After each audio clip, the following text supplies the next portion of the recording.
नमस्कार, खबरें जारी न्यूज 24 पर मैं हूं आपके साथ मकसूद खान। खास पेशकश में एक बड़ा सवाल, राहुल का दुश्मन कौन? क्योंकि केरल में लाइव टीवी डिबेट में राहुल गांधी को जान से मारने की धमकी को लेकर दरअसल अब सवाल उठने लगे हैं।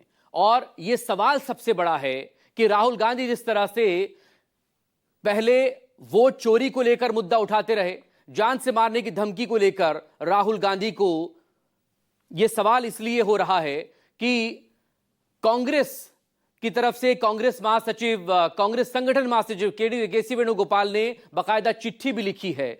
और यह चिट्ठी लिखी है केंद्रीय गृह मंत्री अमित शाह को राहुल गांधी की जान का खतरा बताए जाने को लेकर। कांग्रेस ने सत्ता के खिलाफ हल्ला बोल कर दिया है और इसके नेता राहुल गांधी है। केंद्रीय गृह मंत्री अमित शाह को चिट्ठी लिखकर राहुल गांधी को गोली मारने की धमकी देने वाले बीजेपी प्रवक्ता पिंटू महादेव को गिरफ्तार करने की मांग की गई है। डिटेल रिपोर्ट देखिए।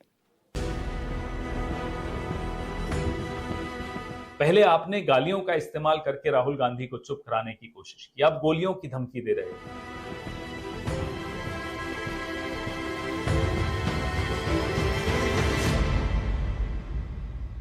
जिस आसानी से खुलेआम बीजेपी के एक प्रवक्ता ने टीवी पर कहा कि राहुल गांधी के सीने पर गोली मार दी जाएगी, क्या वो सुनकर चुप रहा जा सकता है?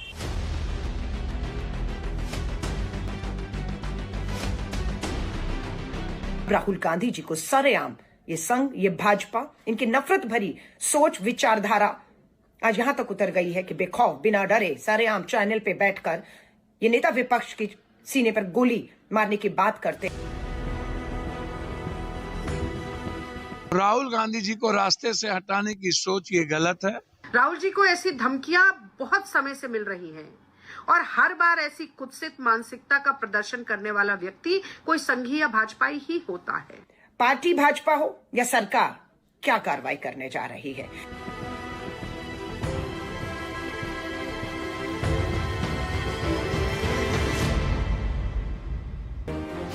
जब से राहुल गांधी ने चुनाव आयोग पर बीजेपी के साथ मिली भगत कर चुनाव चुराने का आरोप लगाया है, महादेवपुरा और आलंद में वोट चोरी का एटम बम फोड़ा है और बिहार में सासाराम से पटना तक वोट चोरी के खिलाफ अलख जगाई है, तब से राहुल गांधी पर बीजेपी नेताओं के बोल वचन ऐसे हो गए मानो राहुल गांधी देशद्रोही हो गए। जिन जी के नाम राहुल के आह्वान ने तो बीजेपी को ऐसा बौखलाया कि बीजेपी के बड़े नेता भी राहुल गांधी पर नेपाल और श्रीलंका की तरह गृह युद्ध भड़काने की कोशिश का आरोप लगाने लगे।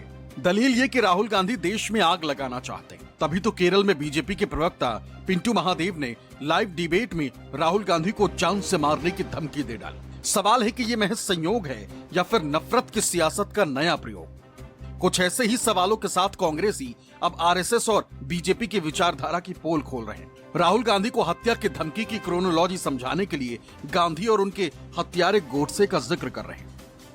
मुझे चिंता इसलिए है क्योंकि इन्हीं संघियों का ऐसा ही खूनी इतिहास है। इन्हीं की विचारधारा से प्रभावित होकर नाथूराम गोडसे ने गांधी को मारा था। मुझे चिंता इसलिए है क्योंकि ये कायर हिंसक है, ये सच के सामने टिक नहीं पाते हैं और टिक सकते भी नहीं है। मुझे चिंता इसलिए है क्योंकि जिन सुरक्षा एजेंसियों पर उनकी सुरक्षा की जिम्मेदारी है, वो उनकी सुरक्षा से संबंधित चिट्ठियां जो लिखी जा रही हैं वो बेधड़क लीक कर रहे हैं। मुझे चिंता इसलिए है क्योंकि बीजेपी आईटी सेल के ट्रोल राहुल गांधी के विदेशी दौरों के फोटो और वीडियो को सोशल मीडिया पर शेयर करके उनकी सुरक्षा के लिए बड़ा खतरा बार बार पैदा करते हैं। लेकिन जब प्रतिद्वंदी के पास विचारों के हथियार नहीं होते परास्त करने को, तो वो हिंसा का सहारा लेते हैं, जैसे कि गोडसे ने लिया। जो राइट विंग एक्सट्रीमिज्म है, चरमपंथी मानसिकता है, उसने गांधी जी को गोली मार दी। आज फिर से वही right wing extremism Rahul Gandhi को धमकी दे रहा है। भारतीय जनता पार्टी के प्रवक्ता ने टीवी पर आकर कहा कि राहुल गांधी की छाती पर गोली मार दी। जो वैचारिक लड़ाई में हार रहे हैं, जिनके पास विचार को विचार से परास्त करने के हथियार नहीं हैं, पहले आपने गालियों का इस्तेमाल करके राहुल गांधी को चुप कराने की कोशिश की, अब गोलियों की धमकी दे रहे हो। कश्मीर से कन्याकुमारी लोग राहुल गांधी के मुद्दों से आकर्षित होकर उनसे जुड़ रहे हैं। ये आपको पच नहीं रहा, ये हजम नहीं हो रहा। भारतीय जनता पार्टी के प्रवक्ता ने टीवी डिबेट के अंदर राहुल गांधी जी की छाती में गोली मारने की जो बात कही है, मैं इसकी निंदा करता हूं। और ये वही सोच है गोडसे की जिन्होंने महात्मा गांधी जी को गोली मारी थी। ये लोग गांधी नाम से ही डरते हैं इसलिए इनकी इस प्रकार की सोच है, ये संविधान में विश्वास नहीं रखते। राहुल गांधी आज इस देश का भरोसा है, सच की वो आवाज है जिन्हें कोई ताकत चुप नहीं करा सकती। शोषितों के वो रहनुमा हैं जिन्होंने हक की एक लंबी लड़ाई लड़ने के लिए कमर कस ली है। गरीबों को वो गले लगाते हैं, ढांढस बंधाते हैं और इसीलिए राहुल गांधी हर किसी को अपने से लगते हैं। वो आज लोकप्रिय नहीं है, वो आज जननायक है, निडर है, अडिग है, बेखौफ है और इसी से बीजेपी को दिक्कत है। घोर असहमतियों को संवैधानिक ढांचे से सुलझाया जाना चाहिए। ये संघ, ये भाजपा, इनकी नफरत भरी सोच विचारधारा आज यहां तक उतर गई है कि बेखौफ, बिना डरे, सरेआम चैनल पे बैठकर ये नेता विपक्ष की सीने पर गोली मारने की बात करते हैं और इन्हें लगता है इनका कोई कुछ नहीं बिगाड़ पाएगा। भाजपा के इस प्रवक्ता का नाम प्रिंटू महादेव है। ये केरला से संबंध रखते हैं, वीडियो वायरल है, लेकिन भाजपा और पूरी सरकार इस पे मौन धारण किए बैठे। दरअसल 26 सितंबर को केरल में एक न्यूज चैनल पर लद्दाख हिंसा पर लाइव बहस चल रही। इस दौरान भाजपा की तरफ से बोलने आए पूर्व एबीवीपी नेता प्रिंटू महादेव ने कहा कि राहुल गांधी को सीने में गोली मार दी जाए। कांग्रेस महासचिव केसी वेणुगोपाल ने इस टीवी डिबेट का video social media platform x पर शेयर करते हुए सवाल दागा कि क्या यही वो निंदनीय राजनीतिक संस्कृति है जिसे बीजेपी बढ़ावा देना चाहती। इससे पहले केसी वेणुगोपाल ने केंद्रीय गृह मंत्री अमित शाह को चिट्ठी लिखकर कहा, ये धमकी किसी छोटे पदाधिकारी के लापरवाही भरा रिएक्शन नहीं, ये जानबूझकर फैलाए गए नफरत के जहरीले वातावरण का असर है जो विपक्ष के नेता को असुरक्षित बनाता है। अब ये आपकी जिम्मेदारी है कि आप बताएं आपकी पार्टी और सरकार किस विचारधारा के पक्ष में। बीजेपी प्रवक्ता के खिलाफ तुरंत कार्रवाई न होना राहुल गांधी के खिलाफ हिंसा में मिली भगत माना जाएगा। They have threatened, life-threatening. The media and its spokesperson of BJP himself is done this through a debate, open threat. I don't know why Kerala police is not taking action against that.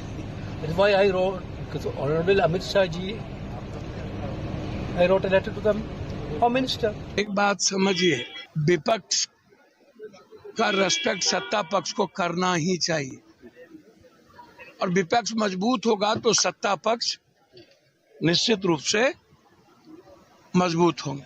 और यदि BJP के और BJP के चाहने वाले को Z plus आप दे सकते हो तो राहुल गांधी एलओपी भी हैं। रूप से विक्षिप्त लोग व्यक्ति होगा कोई, और इस प्रकार की भाषा जो इस्तेमाल कर रहे हैं, इस प्रकार की भाषा को किसी भी सूरत में स्वीकार्य नहीं किया जा सकता लीडर ऑफ पोजीशन के लिए, और बाकी आम आदमी के लिए भी नहीं होनी चाहिए, लेकिन लीडर ऑफ पोजीशन के लिए अगर इस प्रकार की भाषा जिनकी जान को पहले से बहुत ज्यादा थ्रेट है तो इसको बहुत गंभीरता के साथ लेना चाहिए। जिस आसानी से खुलेआम बीजेपी के एक प्रवक्ता ने टीवी पर कहा कि राहुल गांधी के सीने पर गोली मार दी जाएगी, क्या वो सुनकर चुप रहा जा सकता है?